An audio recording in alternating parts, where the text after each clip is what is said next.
from a genre that reminded gamers how fun it was to be crushed into a fine powder, that's been recycled and repurposed into every aesthetic you can imagine, comes a game that tries to reinvigorate the now familiar formula by being the Dark Souls of Dark Souls games, and might even have gotten there if it was like 4 times as long. Mortal Shell. Enter the sadistic fantasy world of Mortal Shell, a familiar dismal swamp full of bummed-out corpse guys that gives you almost no direction, as Mortal Shell innovates in a genre that's been done to undeath at this point, by copying the originator's aesthetic almost identically, then stripping out familiar systems like levels, stats, or having any idea what the items do, for an action burst experience that will force you to truly get good or eat absolute shit, which is an important aspect of padding out the length, because compared to a real Dark Souls, this thing feels like a slightly longer DLC. But at $30, it's still a better value for getting your junk stepped on than most BDSM clubs. Not that I know. Please don't tell my wife. Discover the tweaks Mortal Shell makes to the Souls formula, as it strips away even the minimal comforts that Dark Souls had to offer, such as leveling up, replenishing healing items, and shields, and replaces them with just getting your ass handed to you until you figure out what you're doing, as your horrible fleshy ghost voice swaps between husks of fallen heroes to wear like skin suits into combat, and unlock new abilities from a tree like you're possibly making devils cry.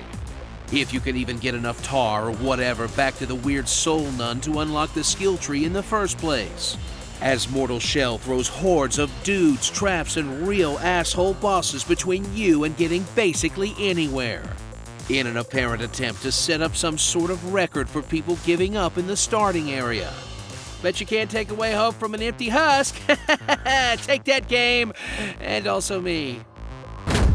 Get so comfortable with death that you might as well be spooning, as you throw yourself into battle against the grotesque denizens of Mortal Shell that will have you dancing around your enemies to try to get a swing in and roll out like Sonic in a gang fight, while using your Metapod-style Harden to turn to stone mid-swing and block your opponent's attack, or miss the timing and just sit there waiting while they consider you like a museum statue.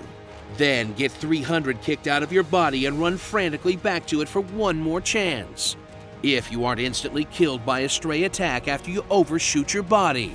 Then try to recover your souls, tar souls, just to realize that you made it 30 feet away from the spawn point and you've been at it for 20 minutes. And you finally just give up and run past everything like you always do. Look, cowardice is a tried and true Dark Souls strategy, and it says nothing about me personally. Uncover the narrative onion of Mortal Shell, where you'll play as one of the enemies from Bloodborne, as he inhabits dead guys that are presumably heroes of times past, each with their own history and backstory, all there to heed the call of some dark thing. And that's about all you're gonna get, as you explore the world for narrative clues and the occasional rock with lore on it to read, or get the usual broody cryptic blurb from creatures that should have way more to say about the situation they're in, that you'll probably not even really notice or care about until something truly weird pops up, and even then will still be secondary to making sure you don't get pulverized by the next big guy you run into. Yeah, I'll just find a YouTube video about all this stuff if I ever get past this f***ing swamp.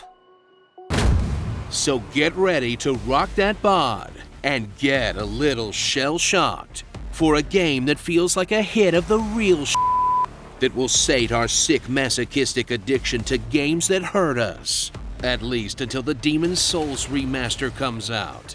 Because as much as we love a creative new twist on a beloved theme, we'd all really just rather be fed the same stuff we know we love over and over again until we die.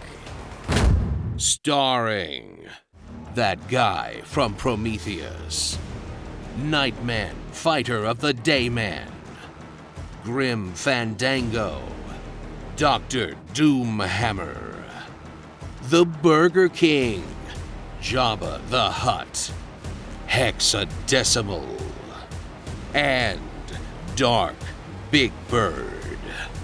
Shell Kiro, mortals die twice. 2 things this game truly has on Dark Souls. 1, you can pet the cat. 2, this literally never gets old. Tell us what you'd like to hear in my honest voice in the comments below. The Well of Souls is bigger than just one gnome's pet project. My one true religion is heavy metal. He broke the arms of my armoire. Now it's just a war. I don't care how many demons he's fought in how many hells. He's never fought us, not us united. I believe in the heart of the card.